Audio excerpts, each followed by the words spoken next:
world, evil lurks. It quietly waits in the shadows, silently stalking until it decides to strike.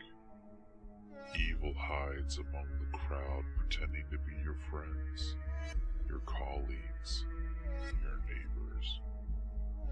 When evil strikes, it does so brutally and without warning. Prepare yourself for the dark world of the macabre while we investigate Notorious Evil.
Okay. Sorry. I did this host bill. Let me start over. Okay. So, thank you Cosmo for that. I would have never known and would be doing 5 hours of nothing. So, this is the first episode of Notorious Evil, and this is Post Evil Mondays. Um, Today we'll be looking at the scale of most evil, which is a 22-point scale. And this is constructed by Dr. Michael Stone, who is a forensic psychologist out of Columbia University.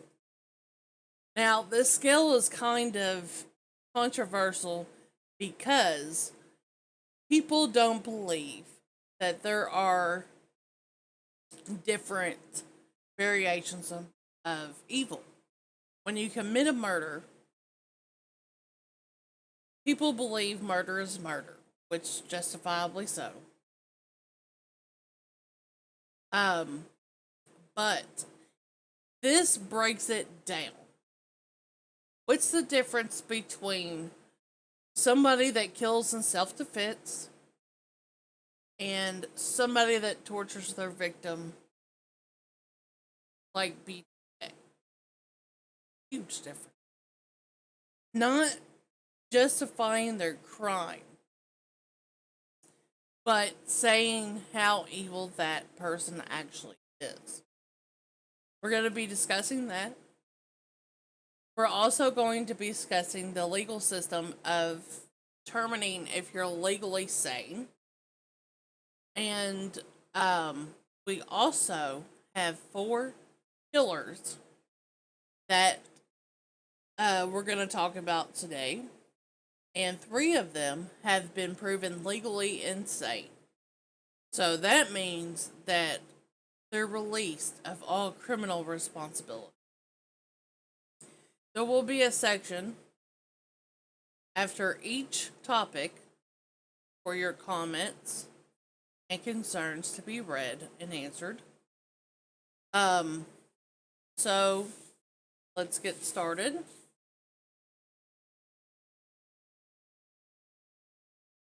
I know, right, Cosmo? I'm glad that you told me that we were having technical support. Right on, bud. Okay, so our first is not evil. Number 1, which is considered justified homicide.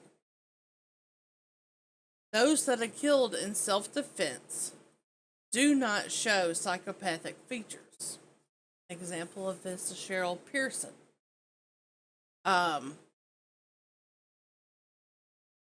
It's like somebody breaks into your house, right? You have to defend yourself. Somebody's going to kill you, so you kill them. That's how it's justified homicide. You know, you have to protect your own self. Killing some psycho chasing me in an alley doesn't make me evil. Killing because it gives me a still hard on totally does. Yes. That's very true. That's what the scale is trying to do, Cosmo. It's trying to tell you if the person committing these crimes is evil. So now, beyond that, that's probably the only example of a justified homicide. The rest is just straight up murder. Impulsive murders, which is, as you can see, that orange area. Or 2, jealous lovers, non-psychopathic. Now, egocentric or immature evildoers in this category commit their crimes in the heat of passion. Example of this is Gene Harris. So, let's just say that me and Cosmo were in a relationship, right? And I see him flirting with some other bitch. And I'm like, oh, hell no. Oh, hell no. And I kill her. That would be jealous lover. Very impulsive, got caught up in the drama type stuff.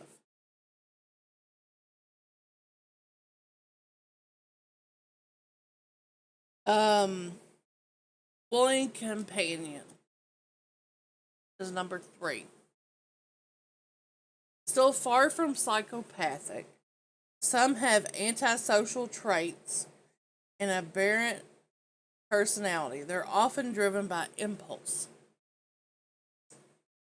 One of the girls that we're going to talk about today is this characteristic. Think of yourself in another person. And it's like, you know what we should do? We should do this. And then you go out and murder somebody. But you're fully aware of what's going to go on, what's happening. Not only it's not really just premeditated. It's a little bit more than that.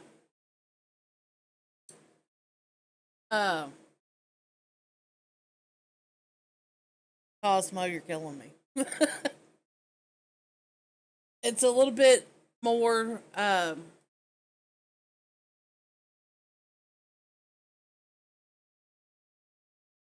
Like, okay, I don't want to talk about the case before we get into it. But if it's like me and Cosmo's, like, this is going to happen. And I'm fully okay with what's going to happen. I'm fully a part of what's going to happen. But we do it in an impulse. So we're like, okay, we just did that. And then you figure out. Um, Sandy Campbell is the example. Number 4, provocative self defense. These people kill in self defense, but they're not entirely innocent. They may have been extremely provocative towards their victim. So it's like you're pretty much pressuring this person, antagonizing this person to give you a reason to kill them. Like in a fight, come at me, bro. Come on, take your best shot. Shit like that. So you're going after them. And then you can claim it's self defense. Oh, I had to. She was gonna kill me. But you yourself made that situation. In a way, to excuse that you had to kill. The example for this is Susan Cummins.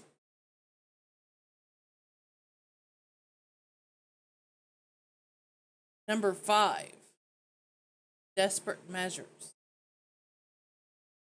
These are traumatized, desperate killers of abusive relationships or others, but they lack significant psychopathic traits and generally are remorseful. Cosmo, I'm going to use it again in this demonstration.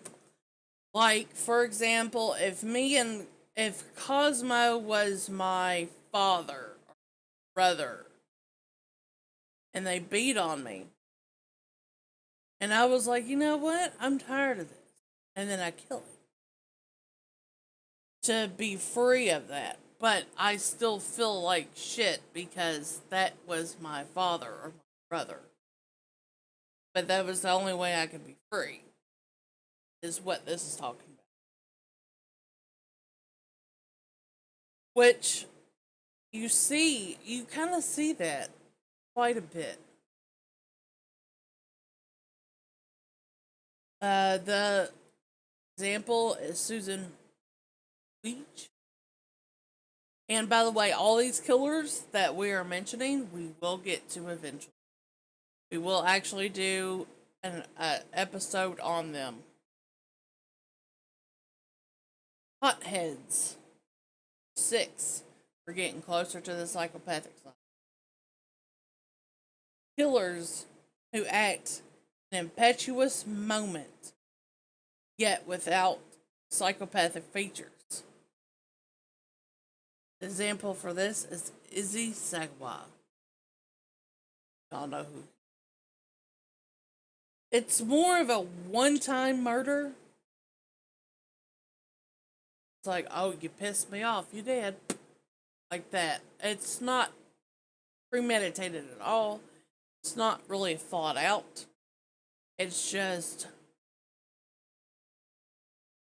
100% impulsive decision making. But like I said, we're getting closer.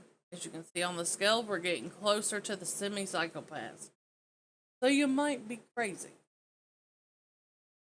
Number 7, narcissistic. Highly narcissistic killers who is often possessive, not distinctly psychopath. but with a psychopathic core. They typically kill loved ones or family members out of jealousy. I think that's pretty self explanatory. Um, like, for example, you would find this more with mothers that kill their children simply because,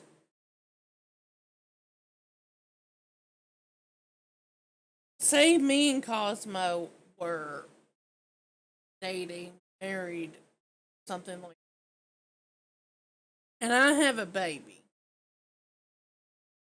and I am very immature in thought to where, or just crazy, that he doesn't, he loves my baby more than me. Well, guess what? Someone that is in psychosis would probably kill that baby so they can have the full affection from the man or the woman. Most likely it is the mother, and most likely that is the way it goes down. It's sad, it is horrible, but that's the way it usually happens. There has been cases of that nature specifically. People like this Crochet Potter. Fits of rage for 8. This is the closest we get to psychopathic. Non psycho people who live with an underlying smothering rage being killed when that rage is ignited. Example for this is Charles Whitman. Now, this is just imagine, like, pent up aggression over a year. Cosmo, you get scared.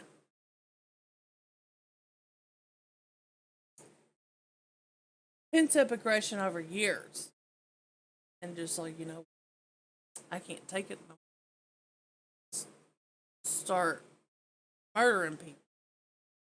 Random people. Maybe not random, but, that's a scary thing. Most killers with this fits of rage category kill to release that feeling, to get a sense of calm, to clarity. So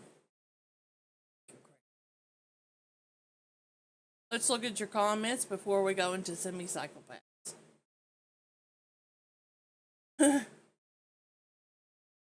Get your damn hands off of my woman. The whole baby killing thing could even be like a hardcore case of Munchausen by proxy. Would you care to elaborate, Cosmo, for all the people that don't know? They're terrified. Hey, just watched this documentary about John McAfee of the McAfee antivirus software. Chad, welcome to the stream. Crazy bastard.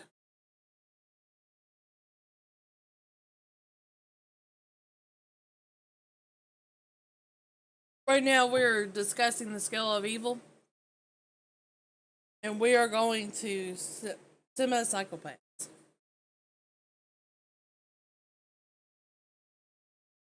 Alright. So, jealous lovers who are psychopathic.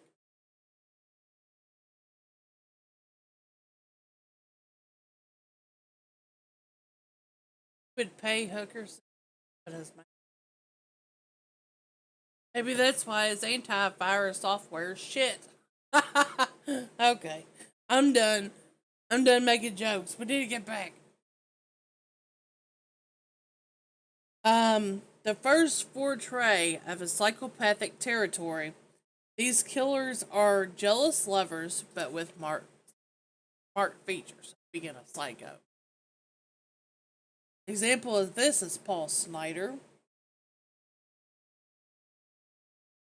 I mean, it's just like before. Like I said, if me and Cosmo was in a relationship or something, and I saw him flirting with another bitch, I'm like, oh hell, and I go all Glenn Close on him. But I'm psycho, which she was pretty. Uh, know what you're thinking? Hell yeah, we smoke in this newsroom. Betty. Anyways, in the way, number 10, still in the early semi psychopaths. In the way, killers of witness, people who are simply in the way. These evildoers are egocentric, but not totally psychopath. Example of this is John List. To me, I would put this as somebody that's a contracted killer. I would definitely put them as contract because, you know, or somebody in the mafia, you have to get rid of witnesses. Not only that, when you commit a murder, you don't want Joe Blow down the street seeing you. And if he did see you gotta cover your tracks. You know what I mean? Especially if you're a serial murderer. You gotta cover your shit. There was an instance where Ed Kemper, his first killings was these two girls. Well, not his first, but his first killings after his grandparents was these two girls. And he killed one, and he had the second girl in his car. And he went to go get the second girl. And he didn't want to kill her, but it's like, well, I have to. I have to now because she knows what I did. He has blood all over him. She knows, she'll tell. So he had to kill her. So it's kind of like that. In the way, psychopathic killers is number 11. Psychopathic killers of people in the way. Premeditation is not usually a major faction in killing.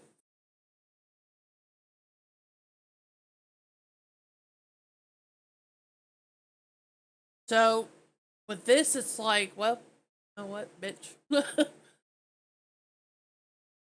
Honestly, it's kind of like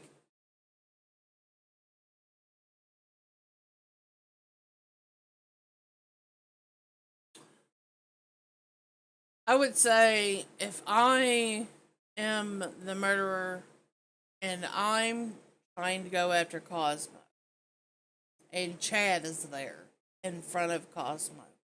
For me to get to Cosmo, I gotta go through Chad. So, bye, Chad. And like that. Or something of that nature.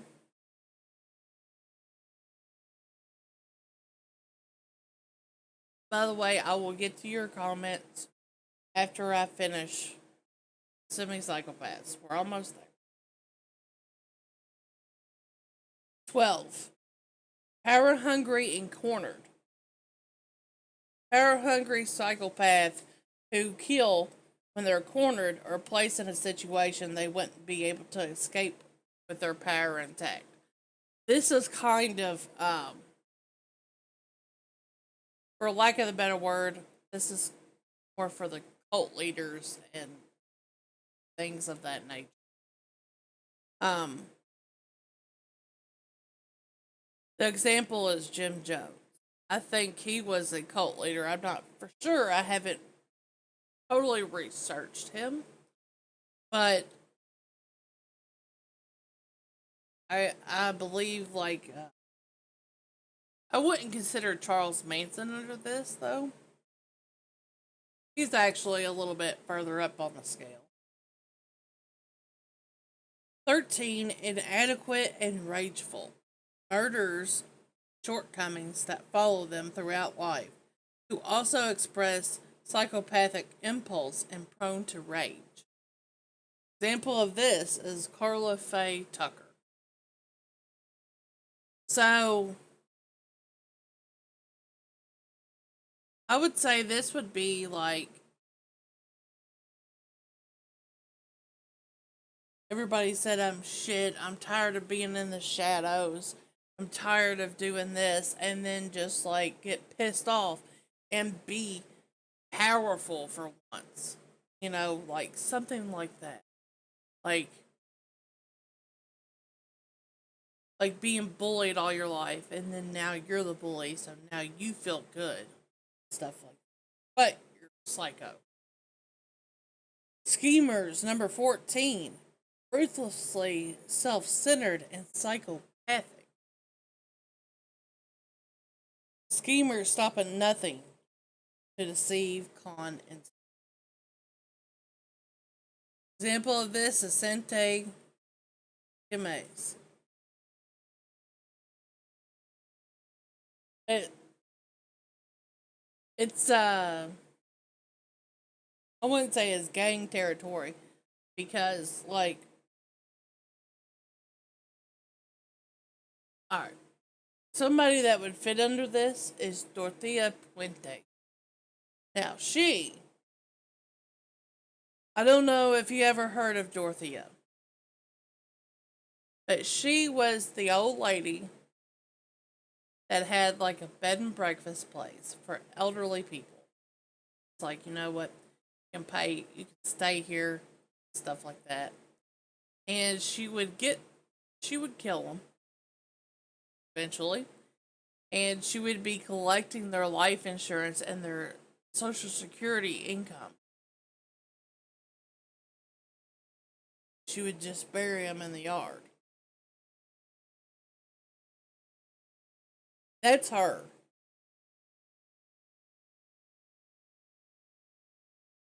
She would fall under this. And last but not least, 15. Cold blooded spree. Murderers who kill multiple people calmly with a pathological in their denial of guilt or inability to confront reality. That example is Charles Manson. Now, Manson, I'm kind of wishy washy on considering him a killer.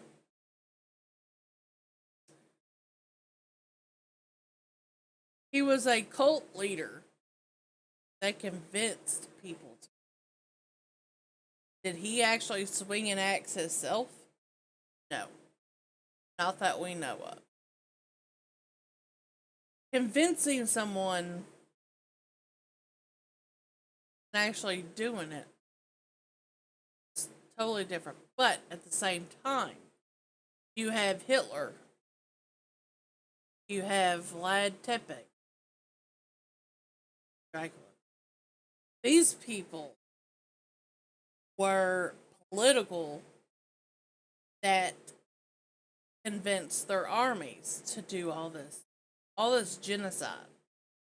So in that aspect, yes, he would be considered. Let me know what you think about Charles Manson on that. And now we go to your comment for semi-psychopath.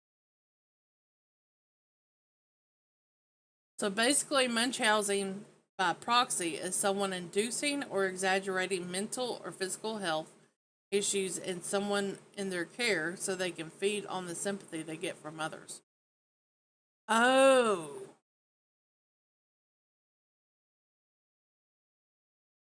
Gotcha. So, Munchausen's by proxy would explain a lot of the angels of death.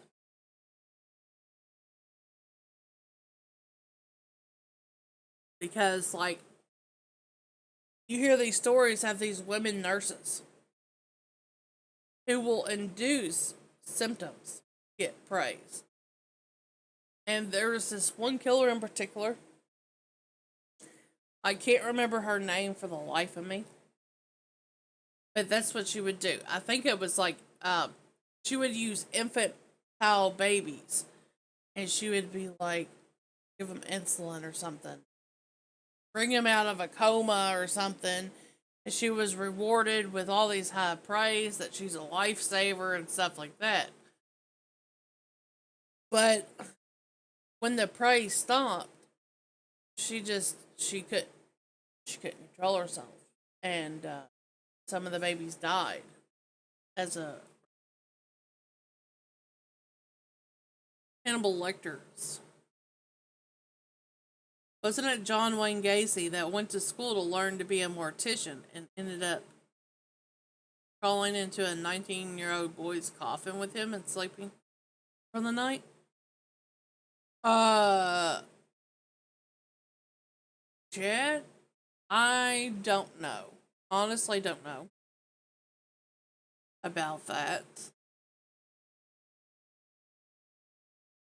Come at me. I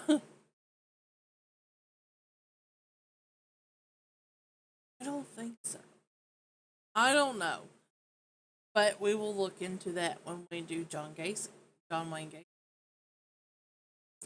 He's a killer by proxy. Charles Manson. It's the same idea that Dog Chapman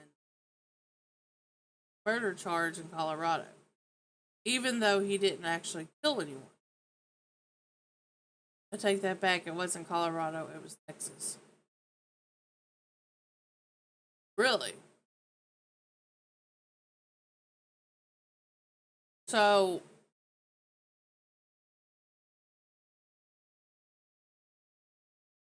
he killed someone? Did his team kill someone and he took the fall? Or how was the situation?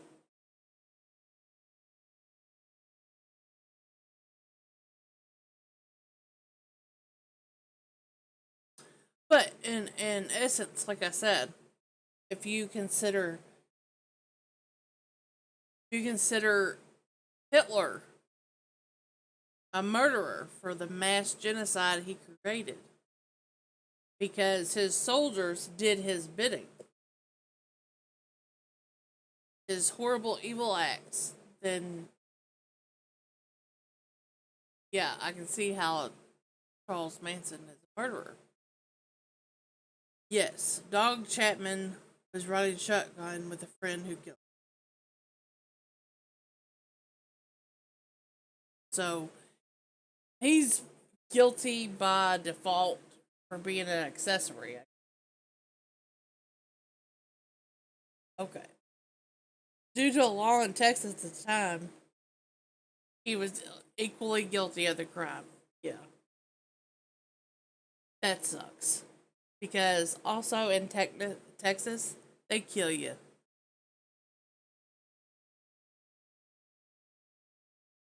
Now, we're going to get back to psychopaths. So feel free to chat and all that, and I will get back to you after the psychopath. Vicious Psychopaths is on 16. Our first introductory into full psychopathic. Those who commit vicious psychopaths, 16. Those who commit multiple vicious acts that may also include murder, rape, and mutilation. Tetsumo Miyaza is prime example. All these descriptions, all these reasons are pretty self explanatory. I shouldn't have to explain these too much because they're really blatantly written. But if you have any questions about these, let me know, and I will do my best to describe them. Number 17. The sexual perverse. Serial killers with some element of sexual perversion in their crimes, and male sexual assault is usually the primary motive, and killing follow to hide the evidence. A serial killer that fits this bill is Ted Bundy. His crimes were laced with it. Laced. 18. Torture murderers.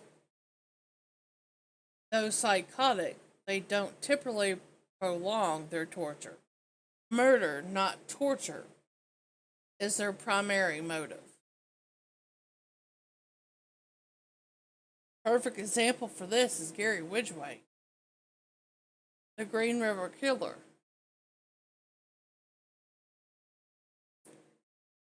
19. Non-homicidal psychopath. Psychopaths who fall short of murder and engage in terrorism, subjugation, intimidation, or sexual assault. Gary Stephen Christ. Another person who would fit is Ariel Castro. Is it Ariel Castro? You know, the girls that was locked in the basement for 10 plus years?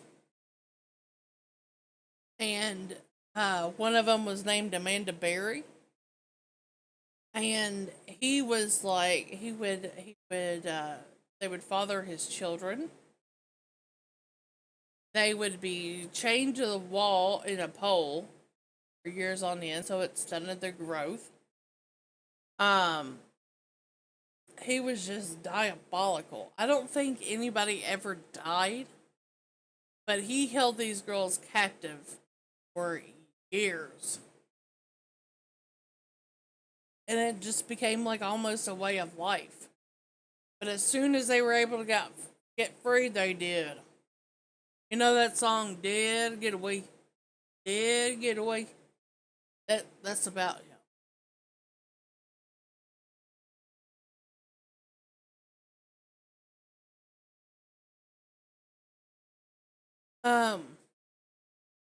Number 20. Murdering torturers. Psychotic. Legally insane. They have to be legally insane to be included in this one. And primarily motivated by their desire to torture. Andrea Yates. Joseph Kellinger is in this category. Andrea Yates, sort of, kind of, this, yes. I don't think her goal was to torture. I think her goal was to murder.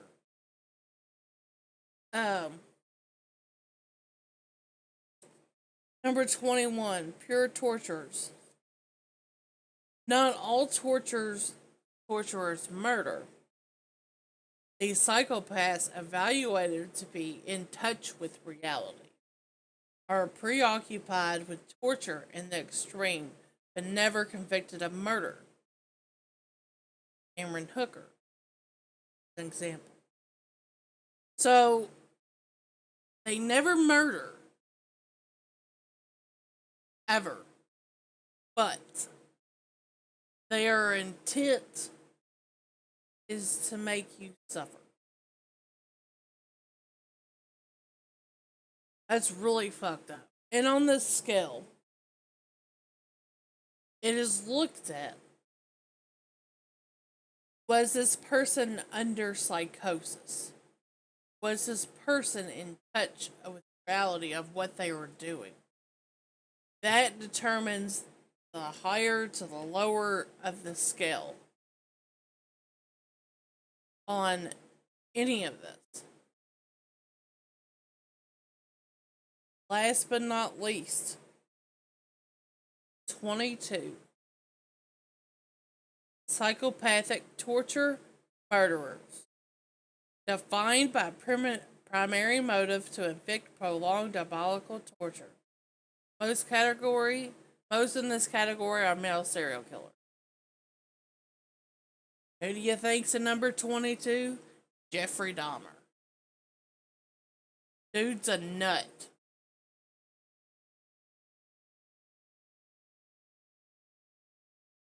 We'll talk about him on even tomorrow's episode. So that is the 22-point scale of evil. What do you think about it? Think murder can be categorized into 22 different categories? I, for one, think it is very nice that we have this skill. I prefer this skill. Sometimes I disagree. But I'm not a forensic psychologist. I'm just a girl with a lot of time on her hands that love learning.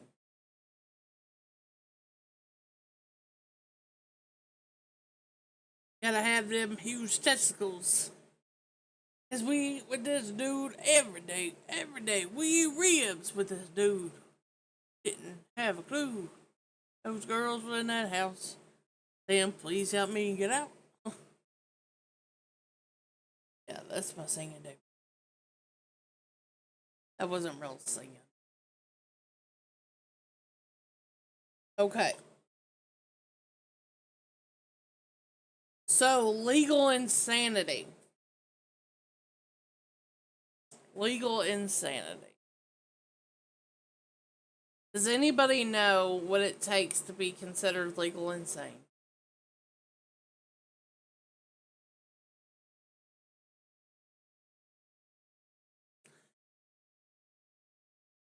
This only applies within the US. Other countries might have their own thing.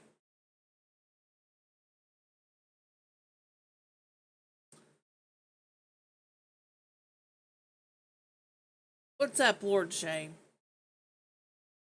That sounds like a problem. Okay. Legal insanity within the states. General guidelines. If a person is unaware of what they are doing or what they're doing is morally wrong, right or wrong, should not be held responsible. Specific mens rea must be proven. A person should only be determined to be guilty and receive sentencing if he or she had the free will to commit the crime and intent to cause harm. Now, that definition right there is why legal insanity is so hard to get. Now,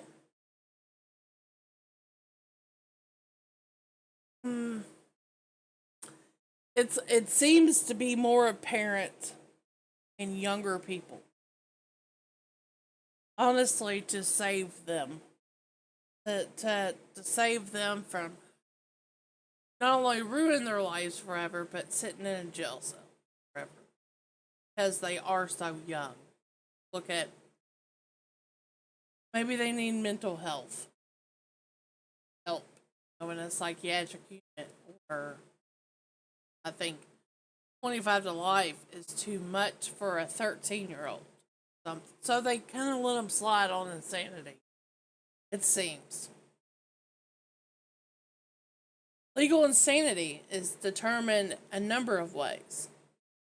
There are 4 tests to determine the person legally insane. McNaughton rule, the irresistible impulse, the model penal code, and the Durham rule. The Durham rule is only used in New Hampshire. No other state uses it. McNaughton rule determines if a person is fit to stand trial, and it's used in most states. Um, the irresistible impulse is knowing, it determines if you know right from wrong, have a moral code at all. And if the model penal code looks for severe mental illness. Um, Another thing about the Durham rule is that it has been rejected in most states for being too broad of a spectrum. So most of these either shorten it down to combine it together from a not rule and use the irresistible impulse test, or they just use one or the other. Uh, Model penal code is pretty up there as well. Some states have abolished legal insanity. So if you are in these states, then you're screwed. Um, Also, some of these states rely on the state to see if you're insane or not. Very few. But some of the states that are abolished is Kansas,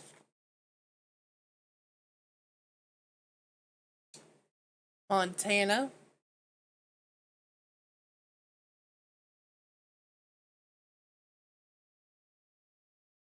Utah,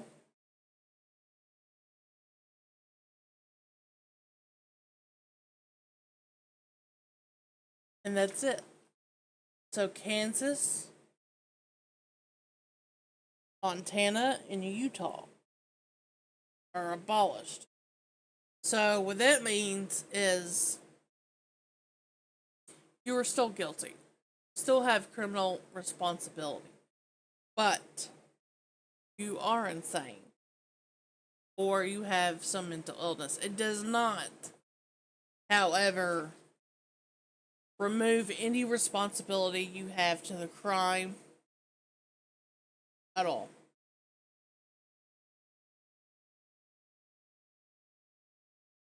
Oh, in Idaho. I'm sorry. Idaho is also on there.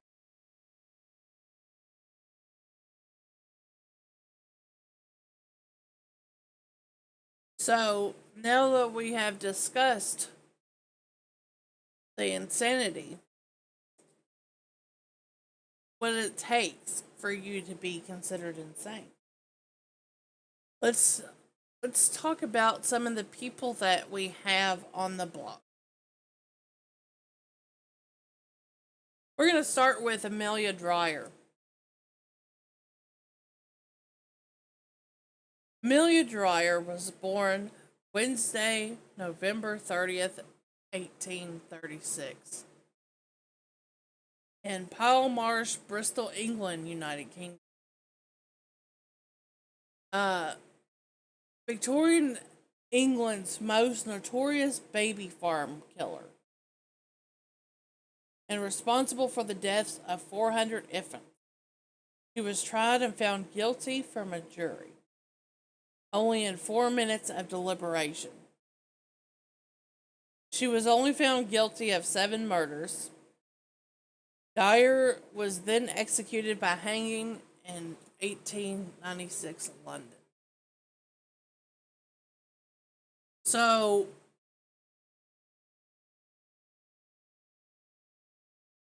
that is just a brief history of her. If you don't know what a baby farm is, let me tell you. A baby farm is somewhere where unwed mothers would take their children. It's kind of like it's not really an adoption or orphanage, but that's what we would consider it now. Um, so mothers, unwed mothers, would take their children to her and pay her a monthly fee to take care of them. You know? So the monthly fee would give her diaper. It's like child support. It would pay her child support. And I guess in that time in that society, if you're unwed, that's just you don't have babies. And that's what a baby farm. And people could come up and want the baby and pay you money and never get the child. So that's what a baby farm is. It's not like growing babies. I don't think we have baby farms anymore. I think they are considered orphanages or adoption agencies. But, and also, this was after Jack the Ripper. Jack the Ripper occurred in 1888. So, this is a couple of years after him. Um, Baby Farms and Amelia Dreyer. In those days, newborn babies, especially born out of wedlock, was adopted to families at a price. They could pay up front or make payments. Amelia Dryer's baby farm, however, was far from ideal. The infants were neglected, starved, and lived in squalor, all to save money. So she pretty much took it for herself. As her ruthlessness began to grow, she would murder the babies immediately after taking possession of them. Of course, still accepting money from the parents that was selling them to her. The bodies of the infants would be found in a river. They were disposed of. Disgusting. Dreyer moved from town to town to avoid suspicion. This continued for decades. She was committed to mental institutions 2 separate occasions. Ah, bitches nuts. On the evil scale, I initially rated her at 22, but I think she's going to be lower. I think she would be Dorothea Fuente level, uh, which would be a schemer. So if we look on our scale again, she would probably be at 14.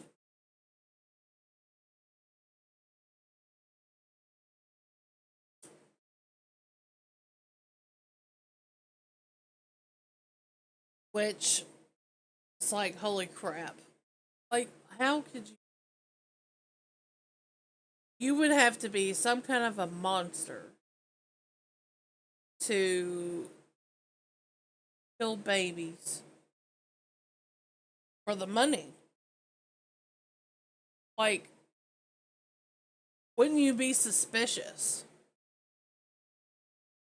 Like, there's an instance of her where, she had to move to avoid suspicion. Well, sometimes the parents would come up to her, be like, "Can I see my baby? I want my baby. Like, where's my baby?" To, check on them, see how they were doing. And, oh, he's sleeping or something. Or, she would make excuses to try to shut the door in the face, something like that. Like, how can you?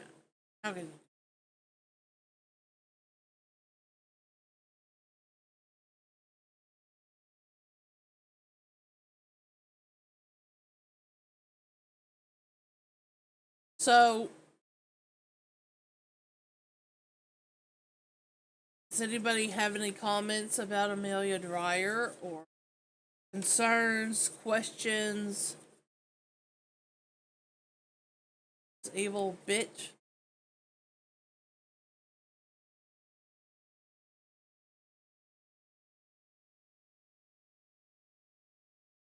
Okay, so we're gonna move on to the next person here. Um,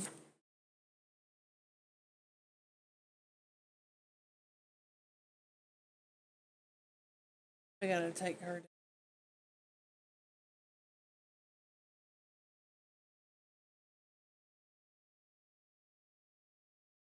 Okay, so our next entry is Andrea Yates.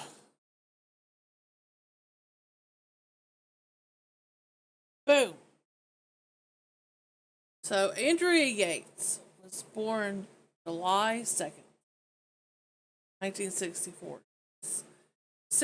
53 years old now.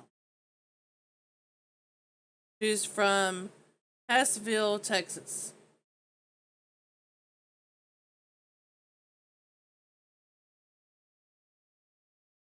Also, yeah. She committed this crime in June 20th, 2001. That was like 16 years ago. Now, scale, her scale was originally 20 rating, but I think she's actually a little bit lower. Um, she confessed to drowning her children in their bathtub. She five, five children in their bathtub. She has been suffering with postpartum depression and postpartum psychosis. Convicted of capital murder, state abandoned request for death penalty. So they didn't kill her.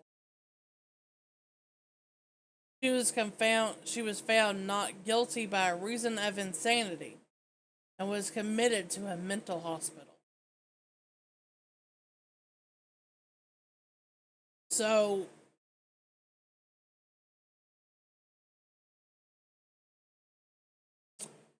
not guilty by reasons of insanity. Committed a mental. Honestly, that makes me sick. That makes me sick. Now, why? Because she pretty much got away with killing five of her. Yeah, she's still in a mental institution, but I don't think if any, if anybody doesn't know what postpartum depression is, that's usually a depression that women get after giving birth. You know, I still don't understand how that could be. Look at her, she's fucking crazy, she's nuts. Killed grown children, but I just don't see why this lady would be able to roam free. We'll just send her to a mental institution. You know, she's not really free, but it's free enough. Um, her sentence initially is life in prison, possibility of parole in 40 years. But since she was proven insane, hopefully she has to spend a lifetime in the mental institution. Because, my God, you can kill your own children. Hell, you can kill anybody.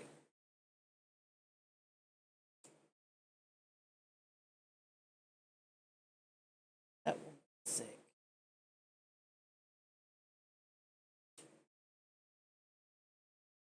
Honestly.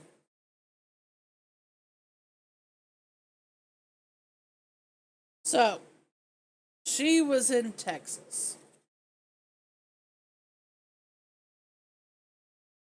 Let's see what Texas has for the legal insanity. The McNaughton Texas has the monotony rule, and the burden proof is on the defendant. So, what that means is they have to look at her individually and say, yeah, you are crazy. You are. So, since you're suffering through this postpartum depression, you're off the hook. I don't know how to deal with it.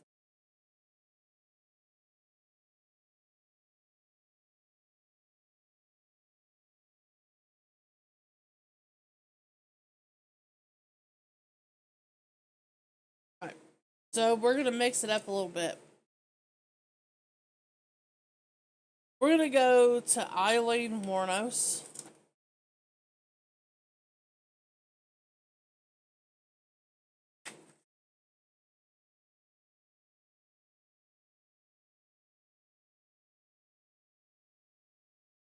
Ass off the screen.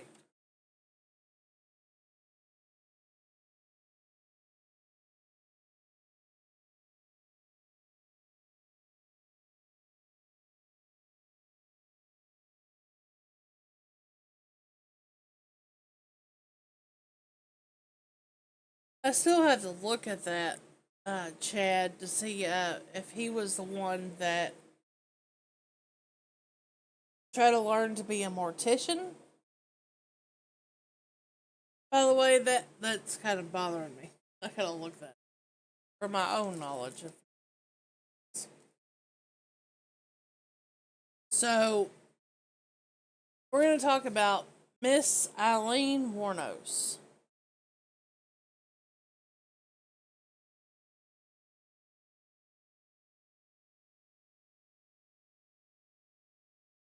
Just went pop.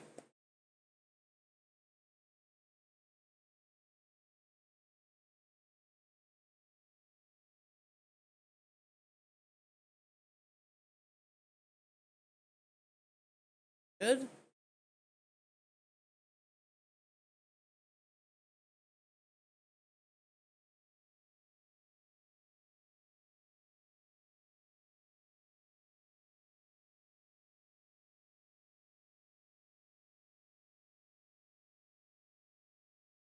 So Eileen Warnos, born February 29th, 1956.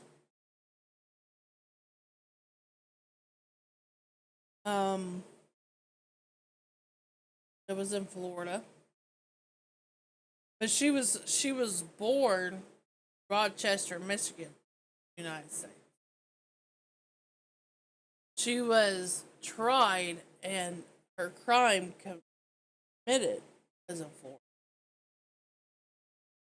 Her alias, Sandra Kirchick, Susan Lynn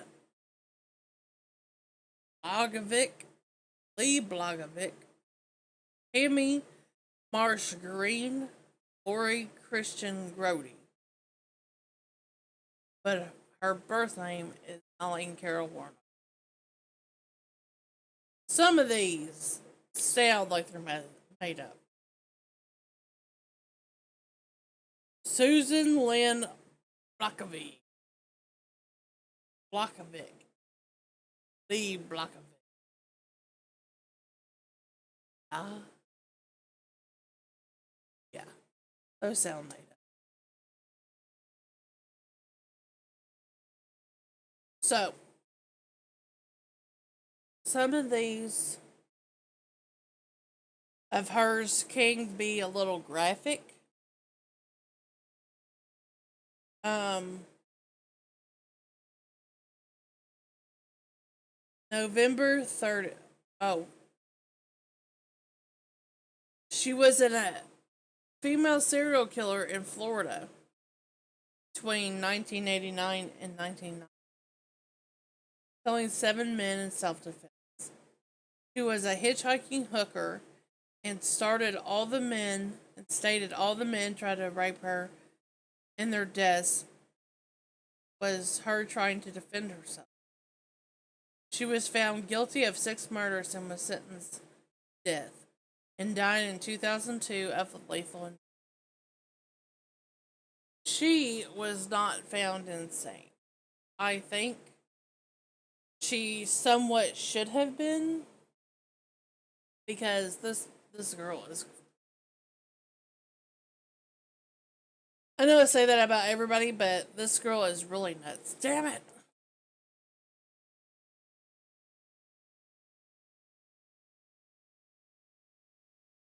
A little technical difficulty with lighting.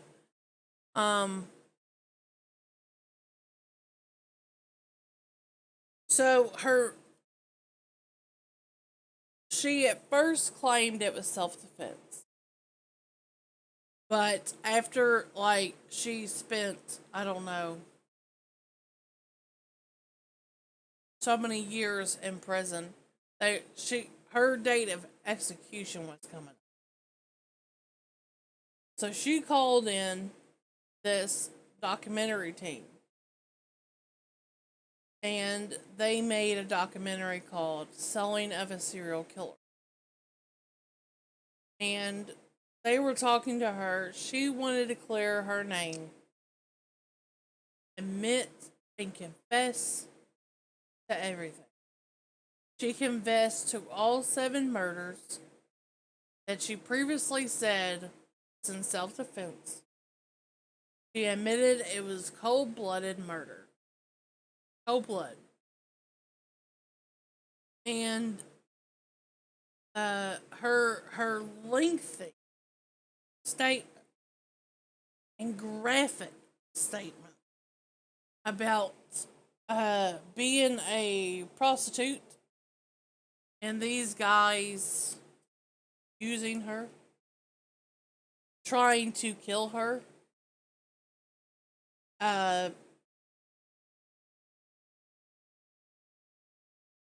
sexually assaulting her, was fake.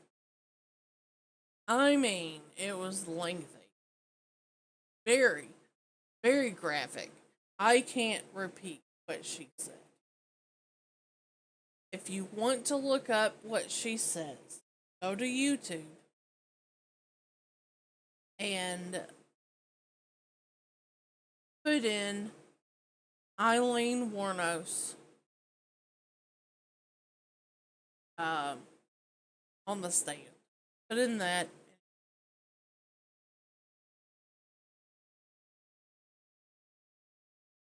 Now we're going to discuss the murders. Miss Eileen. I will say this, that she did have a psychological thing going on with her. She did have a mental illness, and it is borderline personality disorder. And I want to read to you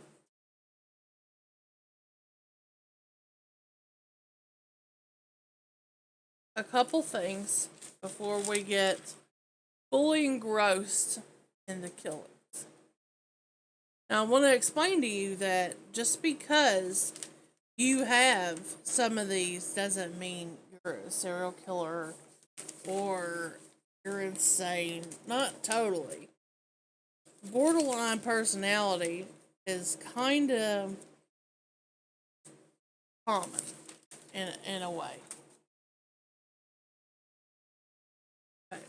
So, borderline personality.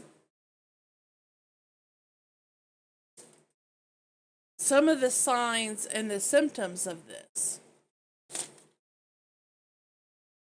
is impulsive, risky behavior, such as unsafe sex and binge eating. She was a hitchhiking hooker. Unstable, fragile self image.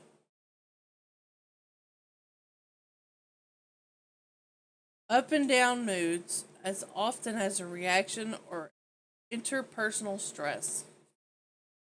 She is a very volatile person. very volatile person. She would just like take things the wrong way, react in a very abrasive manner. Would you say, like that? She seemed that what I have seen of her in interviews and things of that nature, she seemed like she was always being, um, suicidal behavior or self harm, intense fear of being alone or abandoned, ongoing feelings of emptiness, frequent intense displays of anger, like I have said. She was a very angry person. Stress related paranoia that comes and goes. She was a very paranoid individual. That is for sure.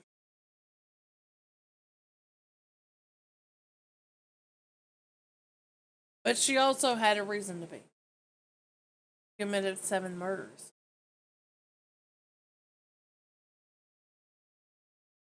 And how she got caught was by her lesbian lover, Tyree Moore. Um, they knew it was Eileen, but here's the thing. I think Ty called the cops and was like, "Look, if you're looking for the girl, the person that's killing all these men, I know who it is, but they need her to confess." Okay, so she's in the hotel room that they were staying at. Eileen calls, and pretty much Ty gets her to confess and that she will take the fall for it. That's all they need. They got her. I think if it wasn't for that, she would have kept on killing. Aline, was under the belief that the police let her go and kill 7 men. Oh, she's cleaning up the streets. Let her go for a little while, and then we'll bring her in. We'll reel her in and arrest her. It's weird. I don't think the cops do that at all. So I really don't see that. Okay, so we're getting to the murders. November 30th, 1989. Her first murder. Electronic store owner Richard Mallory, 51 at the time. Clearwater, Florida. Richard was a convicted rapist, and Eileen claims that she killed him in self defense. Deputy Sheriff from Alusa County found Richard's car 2 days later with no one in it. Eileen was charged with killing Richard after his body was found in a wooded area on December 13th. Eileen shot Richard several times, but 2 of the bullets hit his lung, and that was the bullets that killed him.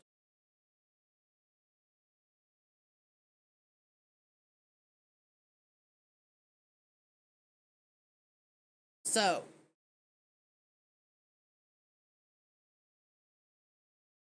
you know,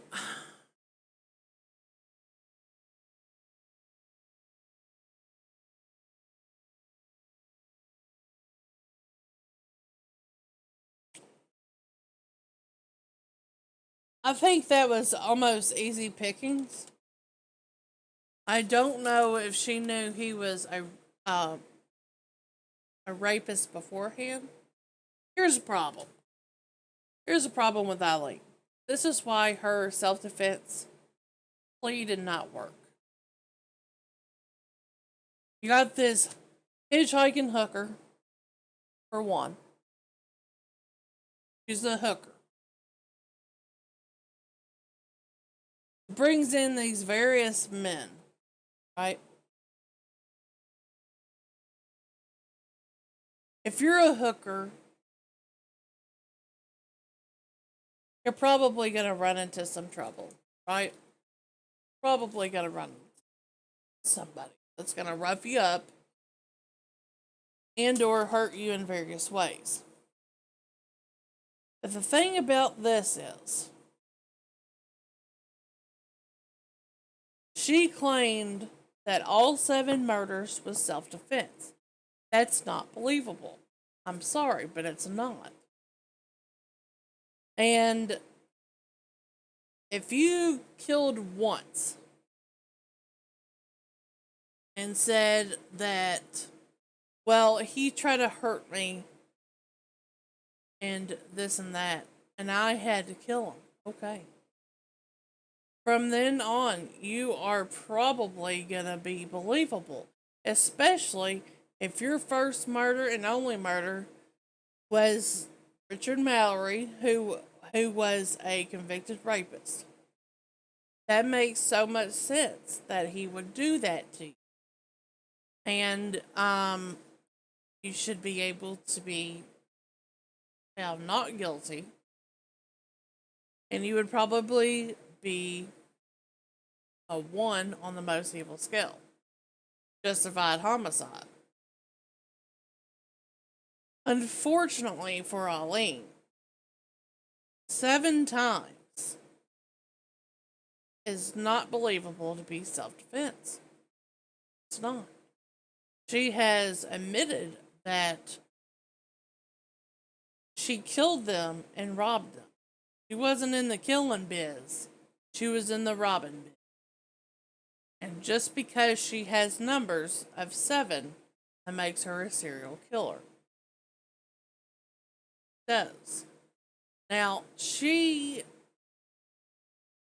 obviously has more things going on than borderline personality disorder.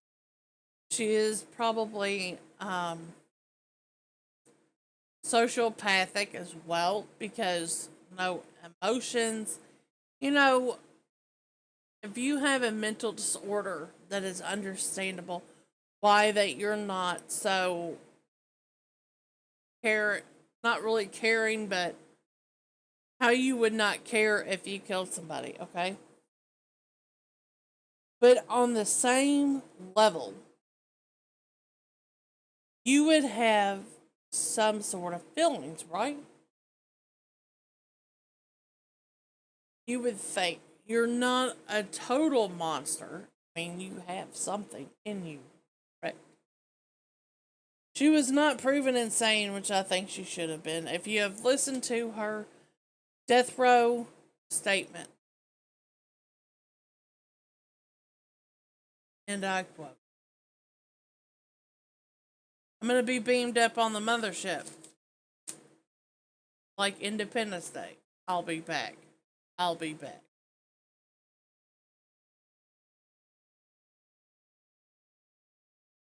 Let's continue with the murders of her second. June 1st, 1990.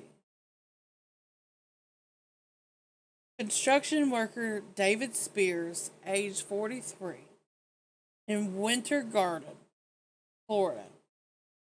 David was found with 6 bullet holes in his naked body on Highway 19 in Circus County, Florida. Right there, you have a signature.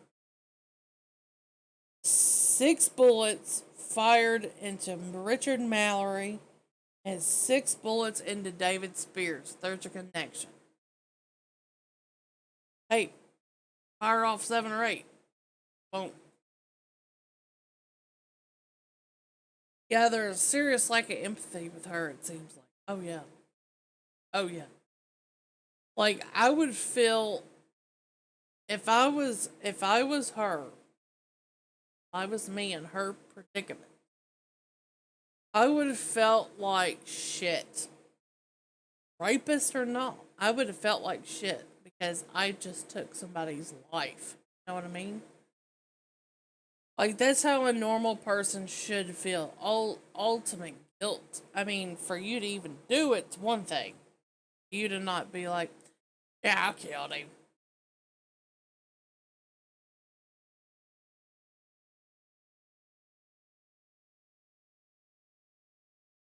So, but she has, right here, she has a connection. And,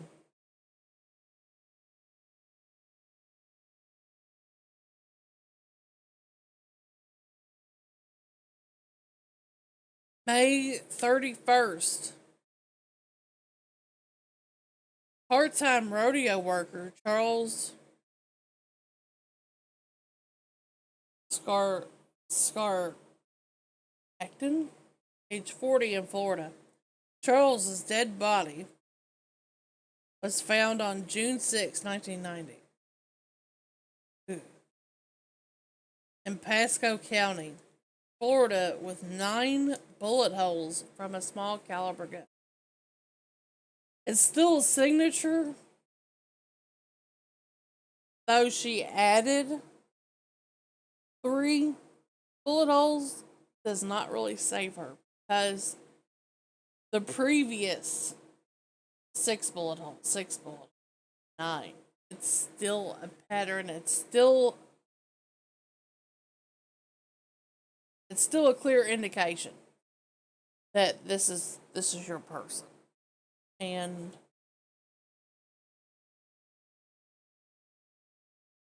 it sucks for her that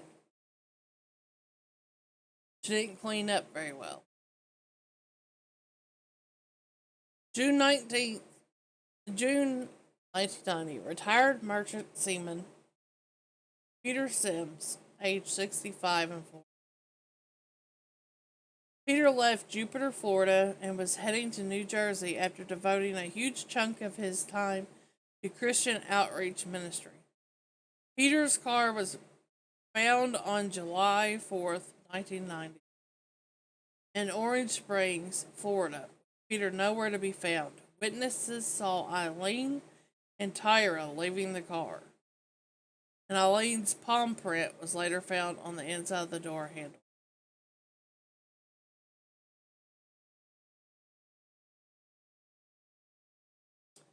I've got a problem with it. So, apparently, she killed him.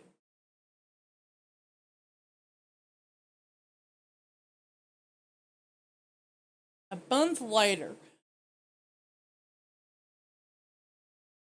people saw Eileen and her girlfriend Tyria Moore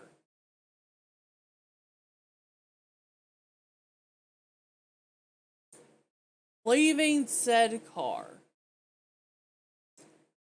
But yet Tyree was not an accomplice to murder. Can you explain that to me? She's obviously tied to it. There has to be something. We don't know.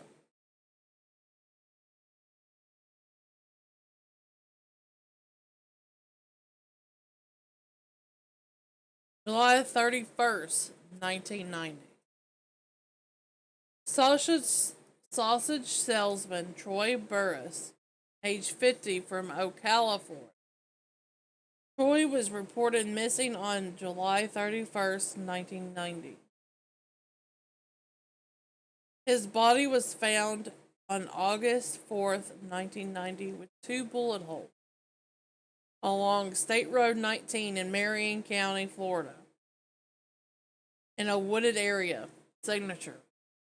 Again, signature.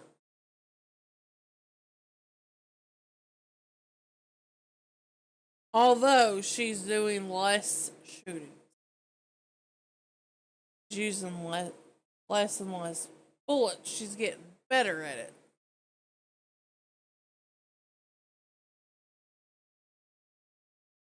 September, her cooling off period is slowing down.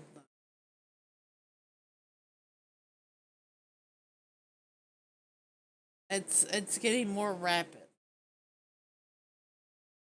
Retired Air Force Major Charles Dick Humphreys, age 65, was a former state child abuse investigator and chief of police. Oh, shit. Charles' body was found fully clothed with 6 bullet holes distributed into his head and torso on September 12th, 1990, in Marion County, Florida. His car was later found in Suwannee County, Florida. Oh boy. You had to do win a police chief, didn't you? That's not smart.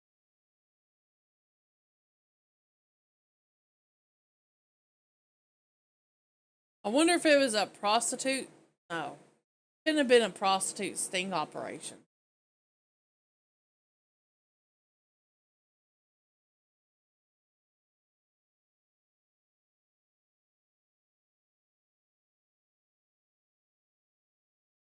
She killed him in the same county that she killed Roy Barris in her last murder. November 19th, 1990. Police reservist Walter Gino Antonio, age 62, in Florida.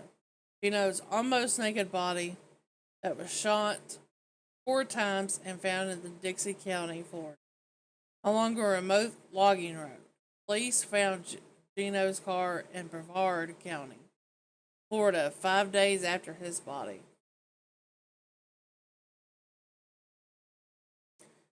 So obviously, she didn't go very far. Didn't drive the cars very much. Although it's apparent that she traveled.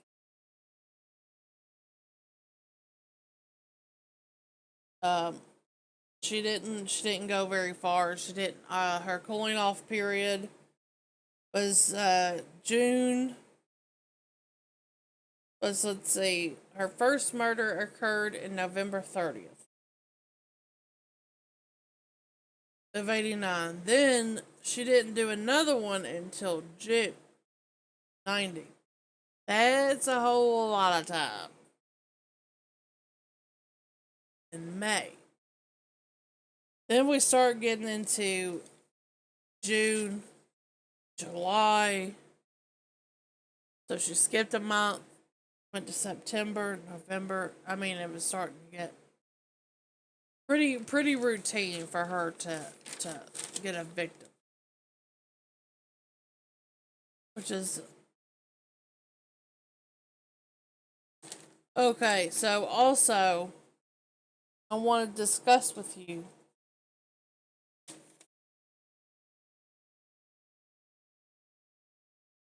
signs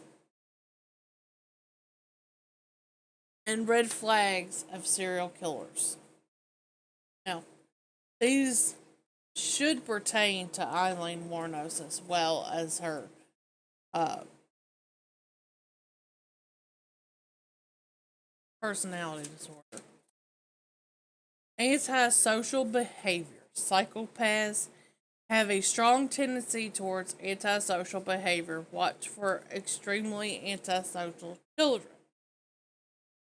Eileen, I would say, was very antisocial. Probably the only person she ever really trusted in her life was Tyree Moore.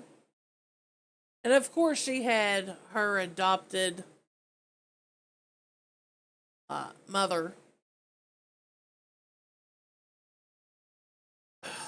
Okay, I'm going to get into that real quick. Eileen had a rough life, had a rough beginning, really rough. I'm not going to go into too much detail because it's horrible. It's really, really horrible. But growing up, she had a history of sexual abuse from her family. So that messed with her. That's probably why she was a hooker. Um, she was homeless most of her life. Also, um, nobody really wanted anything to do with her.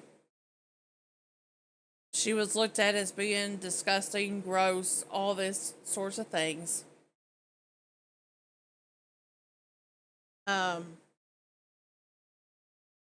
she moved around she was almost a nomad for like all of her life, moving around place to place, not really having a home.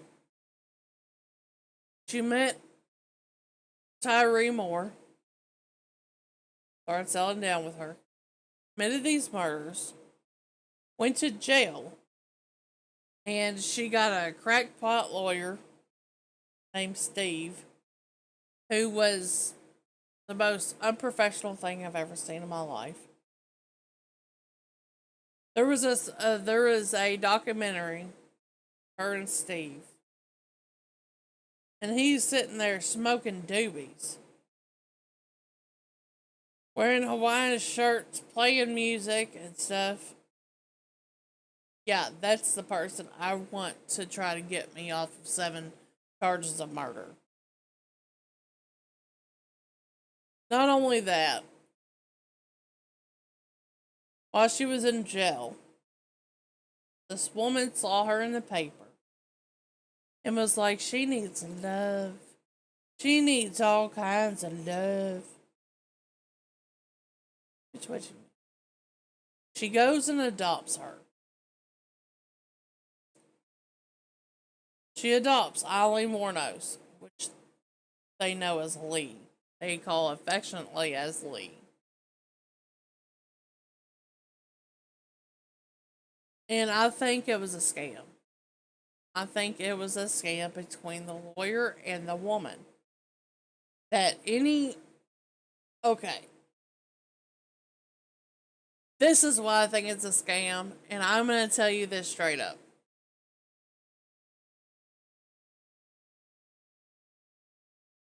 Because it is my business. So, there is a law called the Son of Sam law. What this law is it prohibits serial killers or killers of any kind to profit from their crime. So it first started that you cannot do anything, serial killer related, period. So, like, this would be illegal. Um, Documentaries would be illegal. Painting, murderbilia is kind of black market shit. Um, Anything is considered them profiting because they could get money for it, or they didn't want them to be known at all. Even papers, even newspapers. So it's been more so doled down to where that you can do anything you want as long as the criminals don't get any pay out of it. They're not profiting from their personal crimes. So, with the Son of Sam law in effect, Eileen Warnos could not get a dime out of any of the documentaries, out of any of the movies, which we actually will cover those, the movie Monster, on Friday for Film Fridays. So, she couldn't get a dime. So, her lawyer and her adopted mother was like, oh, Eileen, we need to set you up for these movies. We need to set you up for documentaries. We need to get your story out there. Who do you think got the money for that? Who do you think got the money for the documentaries? Her likeness, everything. They did. They pretty much sold her story for them. They don't care about her. Why would you care about a murderer?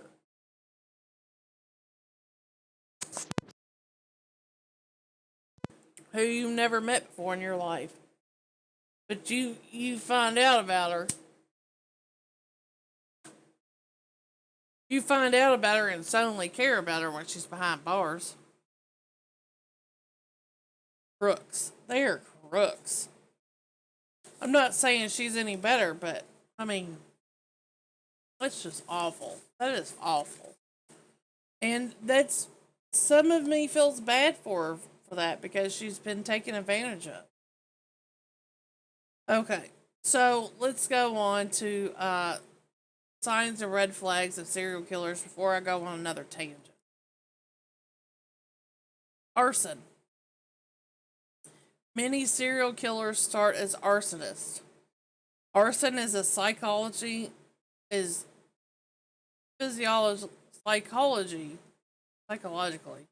attractive because it involves manipulating power and control. David Berkowitz was one of these. He was an arsonist.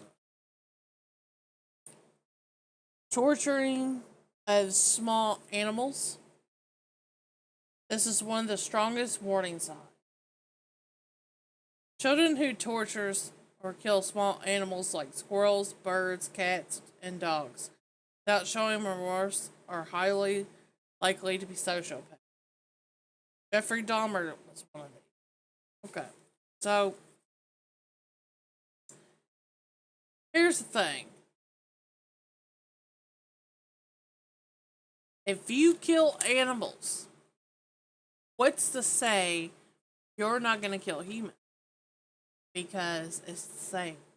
They're alive. Make them dead.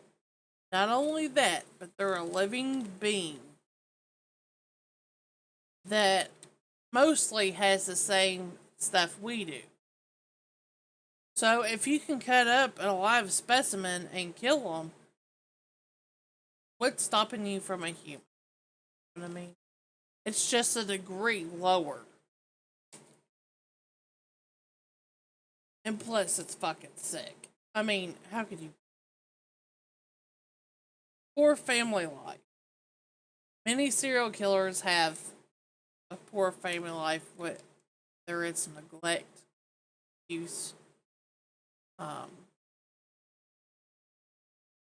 just having a shit upbringing, like Eileen. Childhood abuse, bullying, substance abuse. Substance abuse, I know she was a smoker and a drinker for sure. I don't know about any cocaine or any other illicit drugs. Voyeurism, that is a big flag for Ted Bundy.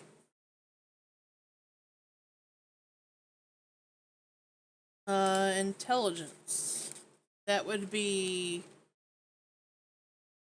not saying if you're smart, you're a serial killer, but a lot of these serial killers, a lot of successful serial killers have a very, very high IQ. Ed Kemper, for example, 140, an IQ of 140 is considered genius. Genius level IQ. He is like 136, so he's damn near 40. I think a normal person needs to be over 80 or 90. So he is extremely smart. Those are the type of people that get away with murder. I mean, he turned himself in.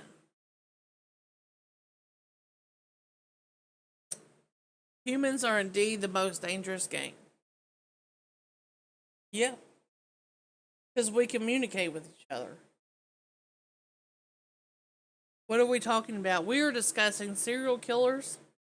Right now, we were discussing signs of a serial killer. We just got finished talking about Eileen Warnos, who you see on the screen. This is Notorious Evil, and we're doing Most Evil Mondays. So we have been talking about a few people. Welcome to the stream, Fat Boy Slim.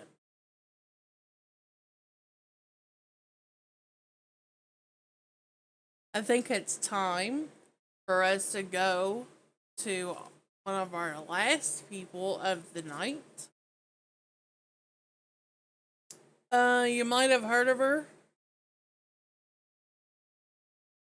I think she did okay cleaning up the trash. Maybe. What do you mean by that exactly?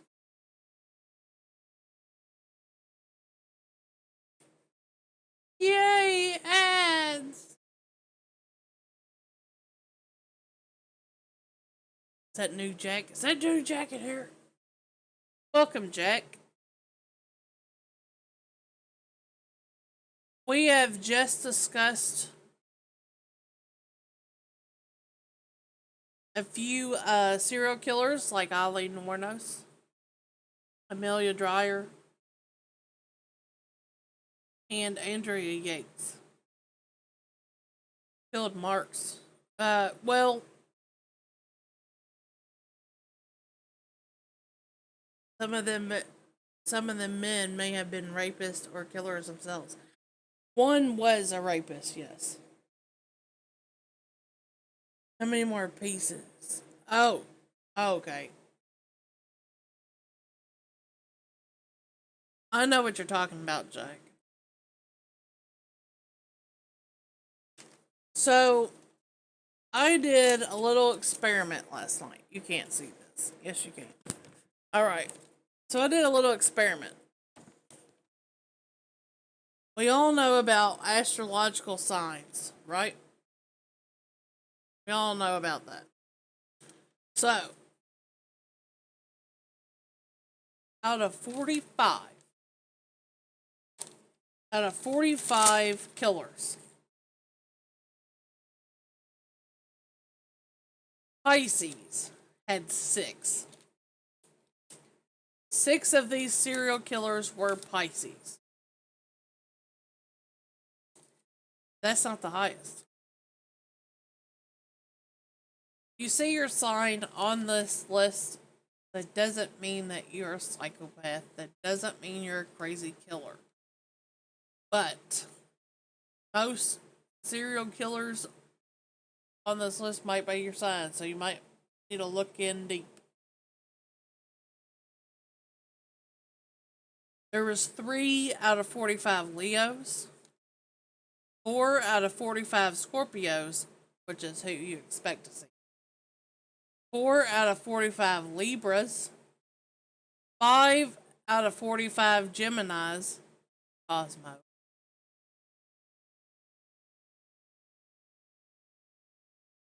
2 out of 45 Aries, 3 out of 45 Sagittarius, 1 out of 45 Cancer. Cancer ain't gonna kill you in this situation. 3 out of 45 were Virgos, 2 out of 45 were Aquarius, and 8, a whopping 8 out of 45 were Capricorn. So, stay away from them Pisces and them Capricorns and them Geminis. They kill you. They kill you.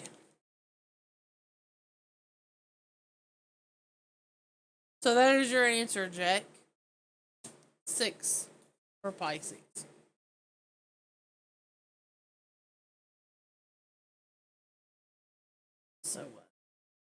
You're chasing after them fish women, I'd rethink. Saying I'm a killer? Girl, you got more numbers than I do, Cosmo. More numbers than me. Ain't you cuckoo? But think about it. Gemini is the twins. So they have a dual personality. Of course they're going to be. Well, Jack, we're more concerned if they're going to kill us instead of the fish life under the sea.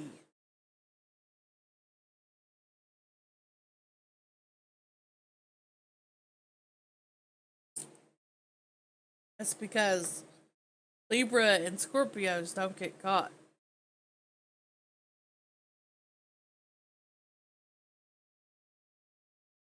May have a point.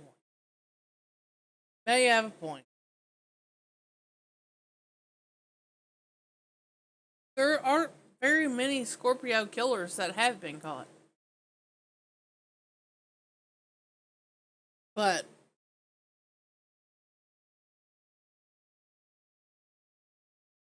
I think the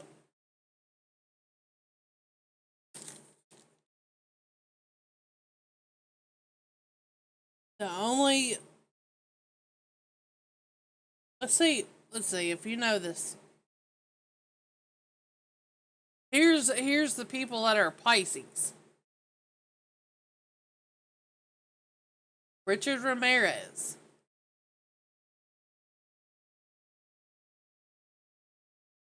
John Wayne Gacy. Ooh.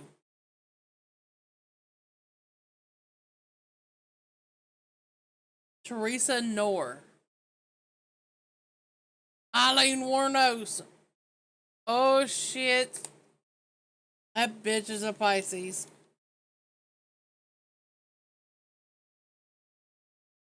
Kathy Wood.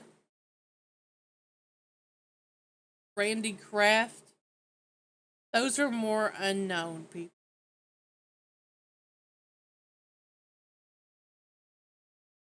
Zodiac killer has to be a Libra.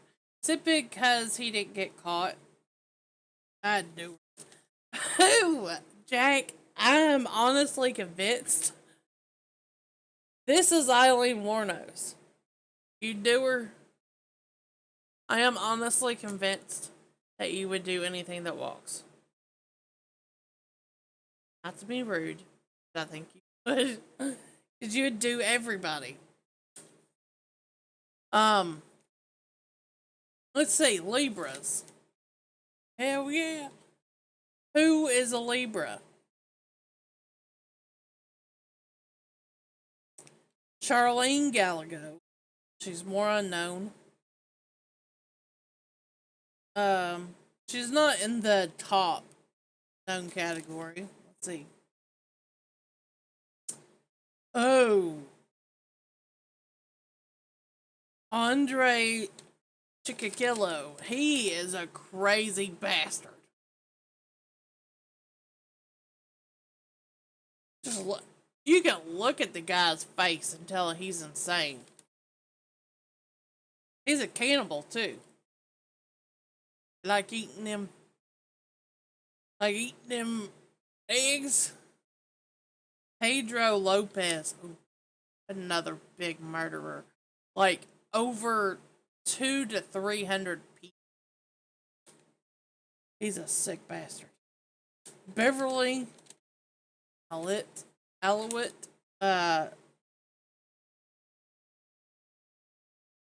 she's kind of so known.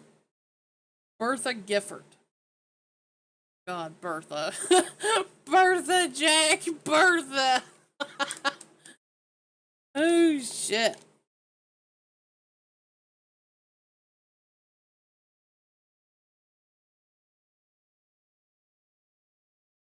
And, yeah.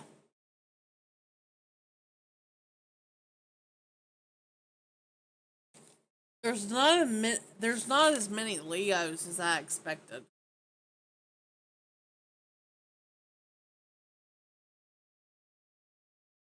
There's not any really known Scorpios, but one.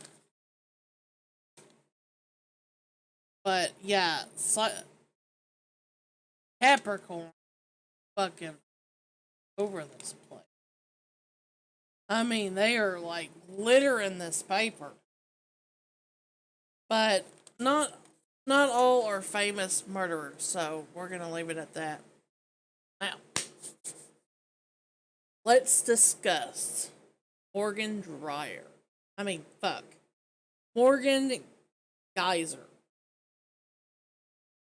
If you haven't heard of this crime yet, you prepare to be shocked. So, she was 12 years old at the time of the crime. The time of the crime was May 31st, 2014 in Waukesha, Wisconsin. So I think she's like, oh, wait.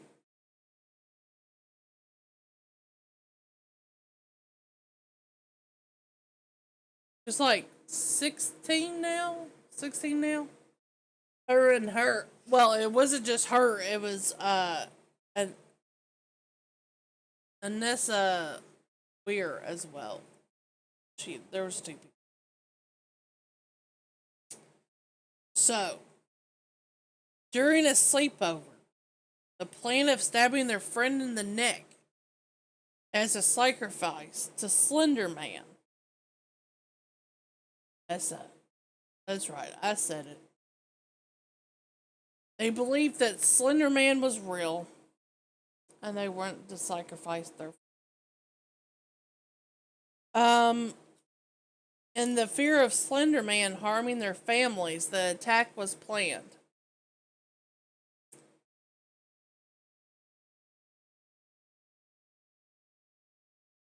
The attack during a game of hide and seek in the forest. The girl that they stabbed, Lusner, was stabbed 19 times in the arms, legs, and torso with a 5-inch long kitchen knife. My boy, Sunday.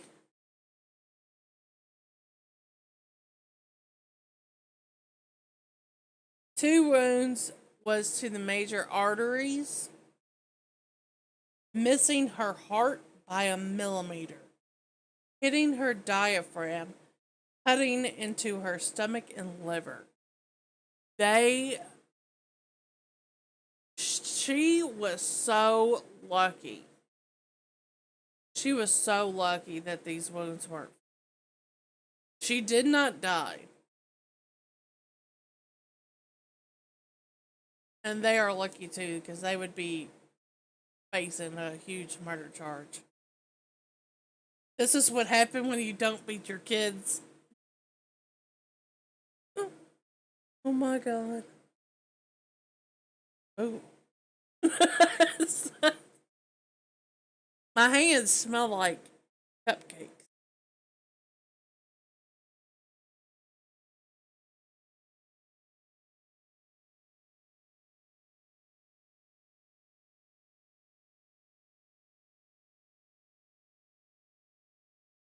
Instead of getting help, they just left. Luther dragged herself to the nearest road. Oh my god, I just thought of freaking. Who's the guy that smells his fingers? Nibiru.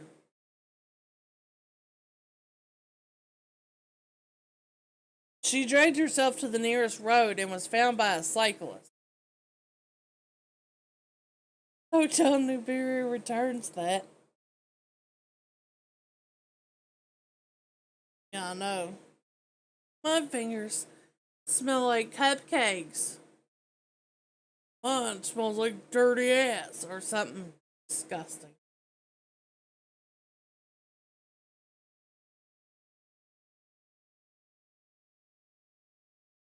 So her psychological problems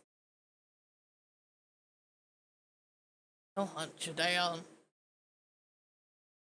and grab your hand and smell him.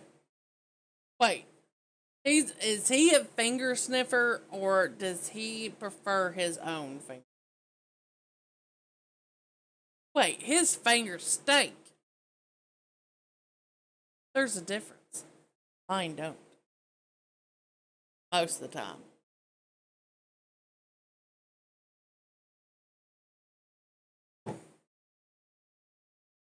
So, both these girls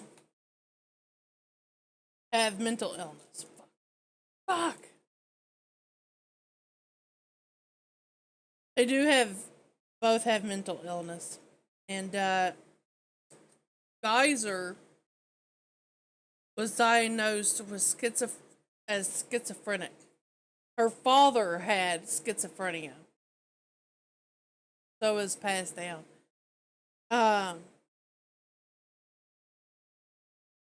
Anissa Weir was diagnosed with schizotopathy.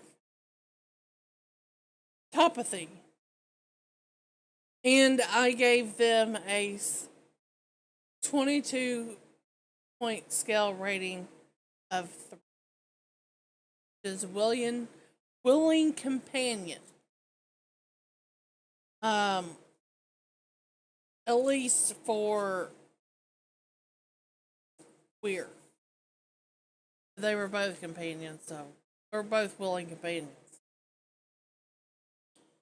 In 2017, Weir pleaded guilty to being an accomplice to attempted second-degree homicide. She was found not guilty by mental disease. So, she was found legally insane.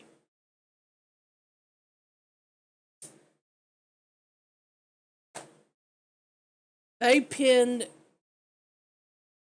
Geyser as the mastermind, and that's the one they did. Honestly, because she was the one that was more heartless about everything.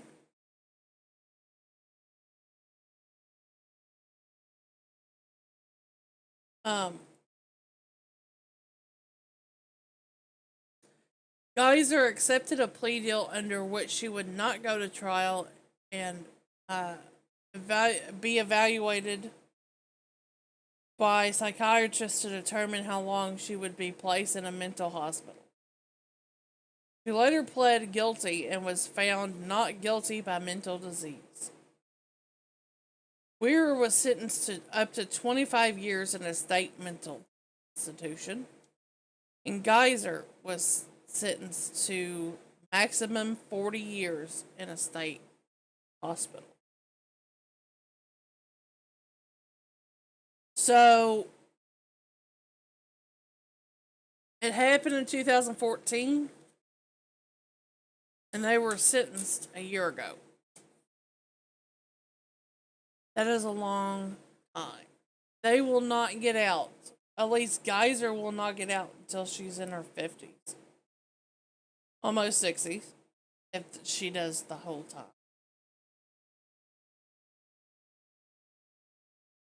So, yeah, that's gonna suck. You better get comfortable, girls. I have a feeling they're gonna let them out earlier because how young they were. I have a feeling. So, let's learn about their psychosis, their diagnosed craziness. So, Anissa Weir had psychopathy, personality disorder. Now, the symptoms or the generalized thing of it is peculiar dress, thinking and beliefs, speech or behavior. So, out of the ordinary. Odd perceptual experiences such as hearing a voice whisper your name. Um, this is probably how they were so convinced that Slender Man was real after reading the creepy pasta about him. And Slender Man, to most everyone, has been proven as fake. It's just a story that somebody created and just took off. You know, it's viral. But these girls couldn't really separate reality, so they believed that he was a real entity. And plus, remember, these girls are 12. Common sense is not there. I mean, sometimes people are late bloomers, whether to, you know, decipher fiction from reality. And at that age, it's pretty damn hard to decipher that at 12. You know, you still want to believe in everything. Hell, you might still believe in Santa.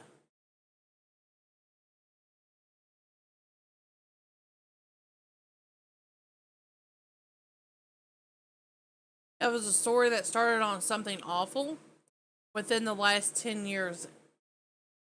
I thought it was creepy pasta. In any regard, no matter what news source it was started on. These two girls found it impressionable, and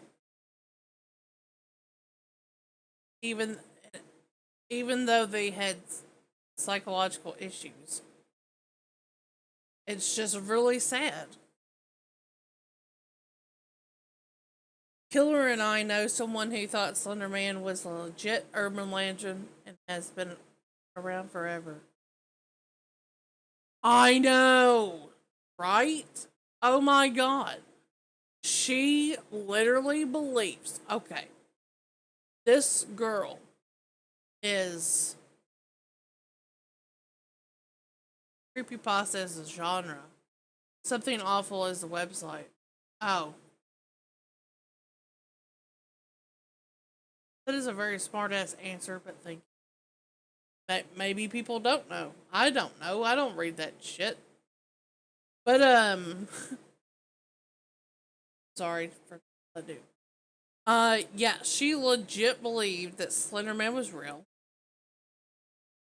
But the difference is these are 12-year-olds. This woman, I'm about to be 30, so she's uh 32,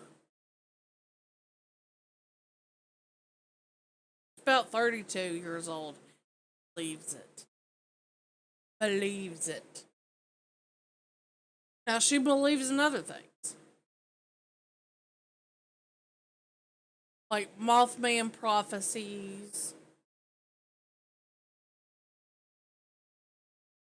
and stuff of that nature. Now Mothman prophecies is more conspiracy, or it falls under the Bigfoot thing. There's a lot of people who believe that, and there's a lot of people bringing forth evidence and stuff. But Slender Man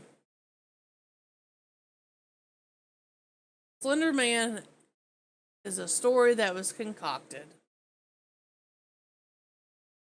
and the guy is like, I mean, it's clearly a fake story.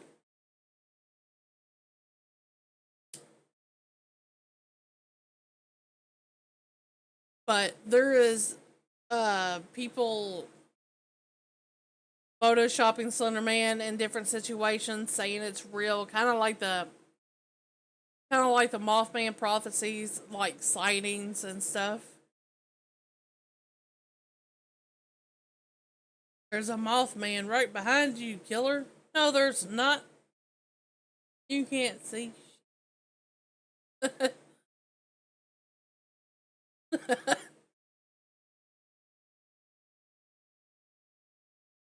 But anyway, she believed it. And I wouldn't be surprised if she's still. But she has told me that her mother was schizophrenic.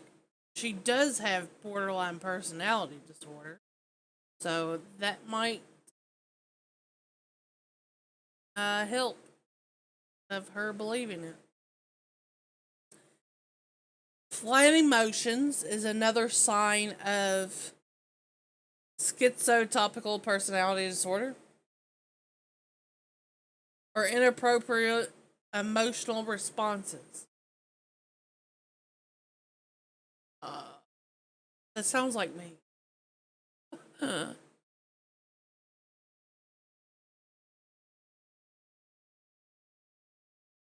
Social anxiety, lack of discomfort with close relationships.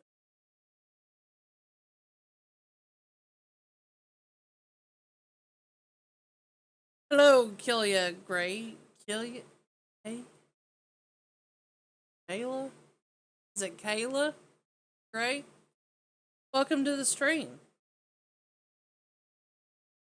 And also, hello, Forgotten Guy.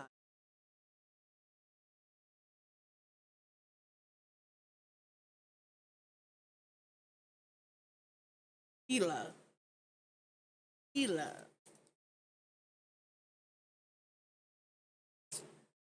Um, Magical thinking is also another one. Believing you can influence people or events with your thoughts. Believe certain casual incidents or events have hidden messages meant only for you. So,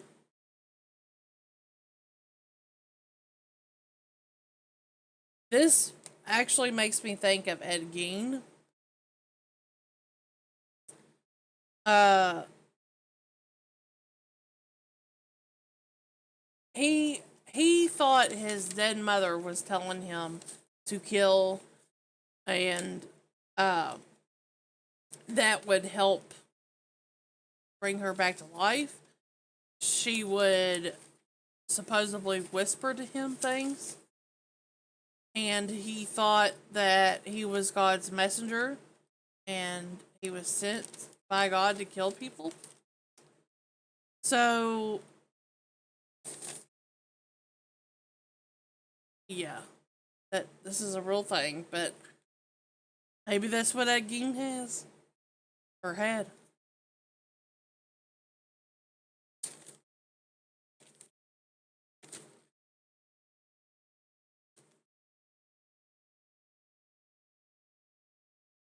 Are you think you have schizotypal personality disorder, Jack?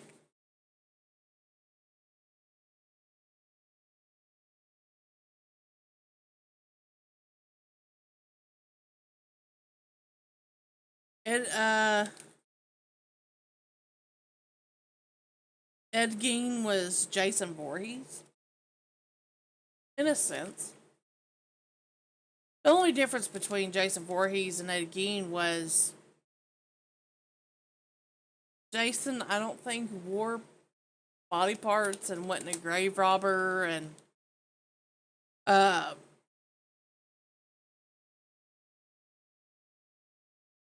things like that. So yeah, that's a little different. Um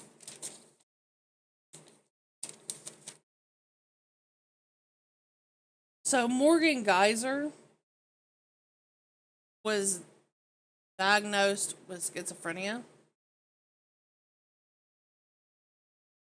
and there are three types of symptoms for schizophrenia: psychotic hallucinations, delusions, strange movements.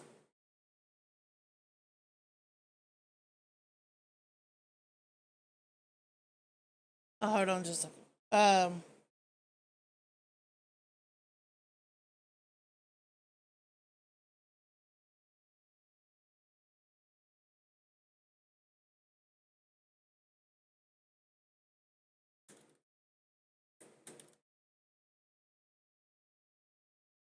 That you wait, what you schizophrenic?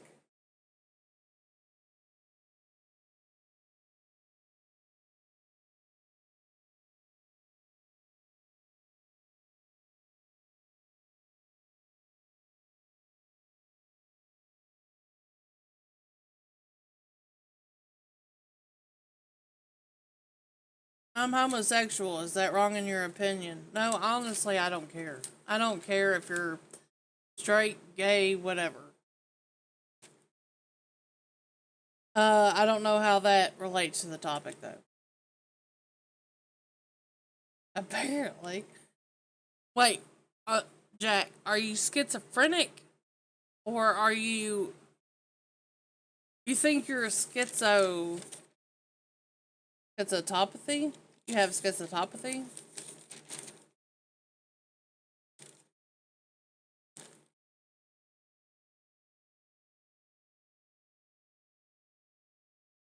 Um, so the three symptoms of schizophrenia is psychotic, hallucinations, delusions, strange movements.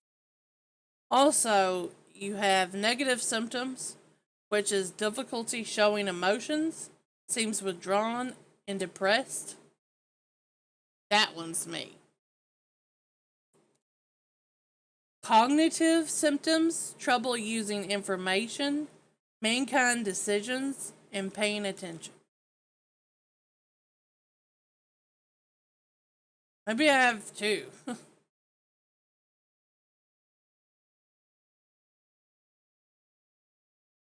What, the psychotic?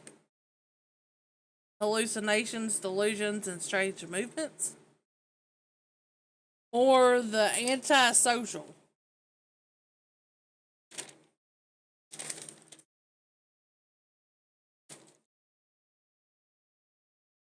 Lack of discomfort with close relationships, magical thinking, all that stuff. Okay, you're schizophrenic. Jackie boy, you crazy as shit. I knew it. Damn Libras.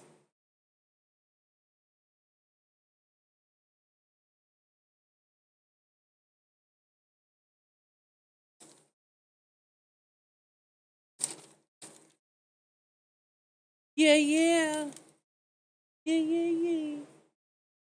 So, I'm going to go over with you um some things that have come to recent light about this case.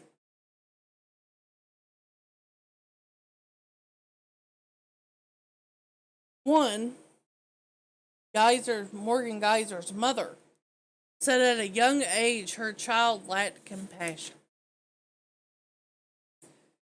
We was afraid to show her Bambi, but she watched, and when the mother died, she wasn't sad.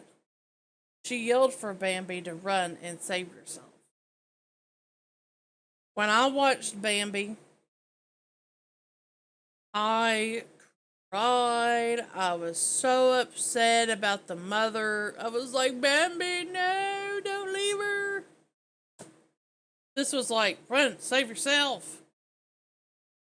Like, yo, mama. That's horrible. Also, Ware reportedly penned disturbing, foretelling posts. She commented on multiple videos on like YouTube and stuff. February 20th, 2014, she allegedly wrote, "Why did the baby cross the road?" Because it was strapped to my bumper. Wow. The girls possess an unwavering belief in Slender Man. Like, so much that it's like how small children believe in Santa. They wholeheartedly believe in Santa. That's how much they believed in Slender Man. Geyser and Ware's parents knew about Slender Man but thought nothing of it. Well, they also didn't know their children were crazy. Night before the stabbing, the girls appeared normal, playing, talking. Murder and death preoccupied Weir's thoughts,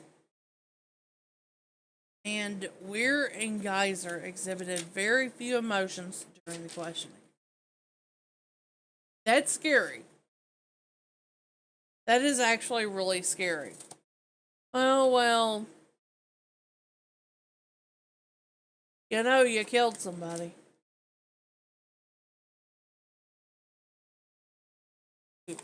Oof. So, also another thing on the Slender Man case, there is a documentary about them, but they were in Wisconsin. So let's look at what code they had to use to decide these girls sane or insane. The model penal code burden proof on the defendant. So what does that mean? That means they looked for severe mental illness, and that's how they got off. Because um, they were shown to have schizophrenia and schizotopathy.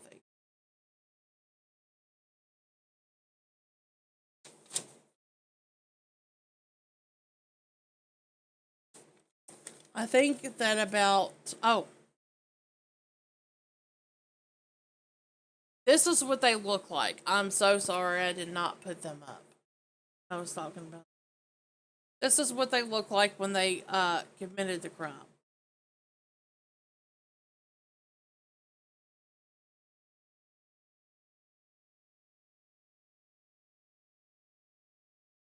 Two young girls that are now sentenced to 25 to upward 40 years at a mental institution because they believed in Slender Man and they're slightly crazy. That's a waste of youth. But I think that does it for our serial killer stream for tonight. Um, join us for Twisted Tuesday tomorrow, starting at 6 p.m. Eastern Time. We'll go over a few more serial killers, uh, mental illnesses if applicable, and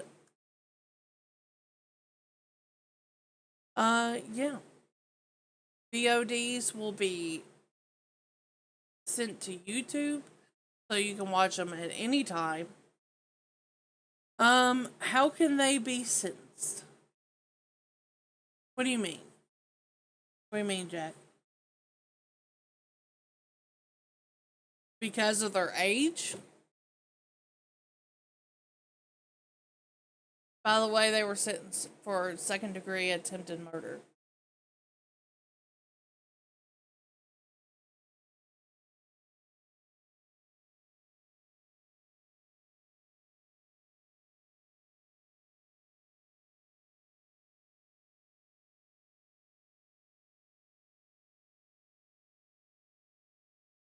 If they are crazy. Um,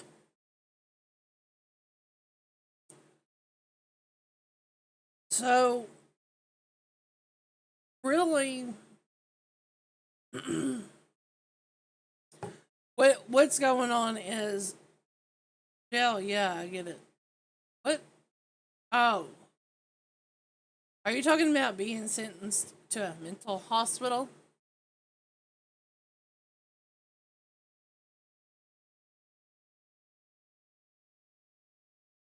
Okay. Yeah, that's what you're talking about. So being sentenced to a mental hospital, here's the thing about that.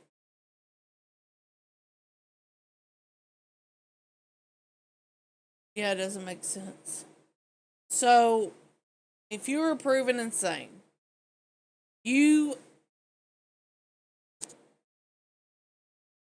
you are relieved of responsibility for your crimes. So you don't go to jail. Most of the time, if you're legally insane, you're going to have to serve a sentence in a mental hospital and get the help you need.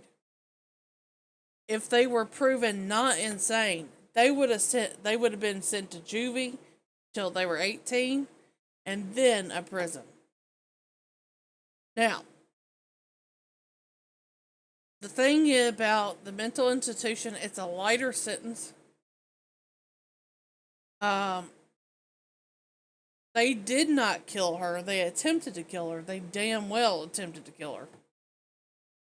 But since they didn't, and I think it because of their age, they were sentenced to mental institution.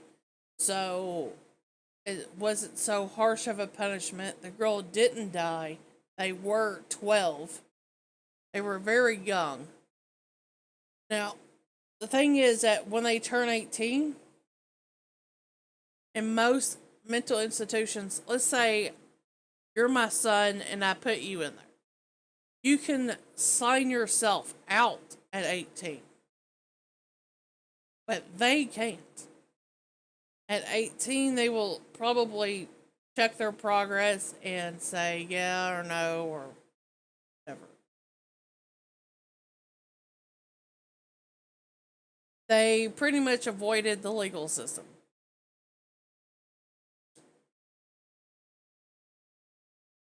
And honestly, I think it was because of their age that they went a little bit lighter. But that's all we have for today. Like I said, the VOD will be on YouTube. And tomorrow we start at 6 p.m. for Twisted Tuesday. I'm Killer Cutie.